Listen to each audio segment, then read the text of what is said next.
Et on peut poser la question assez radicalement, je l'ai posée souvent dans le temps de façon un peu humoristique, mais aujourd'hui ça tombe à mon avis sous le coup de la loi, mais je vais quand même le reposer.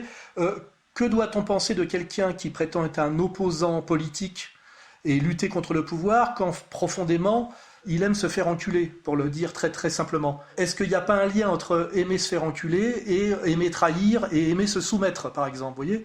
C'est-à-dire que la notion de virilité et de virilité intellectuelle et de virilité politique peut être quand même posée. Est-ce que c'est un hasard ou est-ce que ça a un sens profond si aujourd'hui les gens qui arrivent à exister politiquement dans un système de mensonges généralisés, de domination complète et d'inversion complète, sont des gens qui ont un certain plaisir, déjà je dirais presque au travestissement, fondamentalement. Est-ce que c'est pas l'explication suprême? C'est-à-dire qu'aujourd'hui, pour jouer encore le jeu de la mascarade démocratique ou le jeu de l'opposition, est-ce qu'il ne faut pas être, au sens symbolique, quelqu'un de profondément travesti? Parce que pour les autres, ça devient insupportable, inassumable, et que même pour les autres, c'est la porte, d'une certaine manière.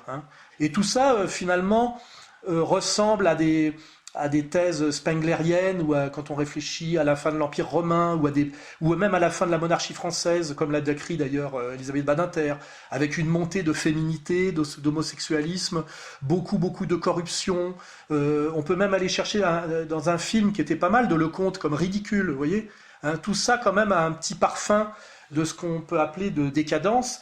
Et d'ailleurs, si on pense à ce que la droite, fondamentalement, qui est la défense des valeurs, est-ce que faire porter la défense des valeurs par la décadence des mœurs n'est pas aussi une ruse du diable? Parce que c'est un peu à ça qu'on arrive aussi, quand on cherche où est-ce que sont censées être les valeurs, elles sont censées être à droite, qui les incarne, ceux qui seraient le plus à droite, et finalement par quoi a été investie cette droite? Par des gens qui, historiquement, traditionnellement, incarnent la décadence des mœurs, alors qu'ils sont censés aujourd'hui avoir le premier dossier à défendre qui serait le dossier de la défense des valeurs. On en est là.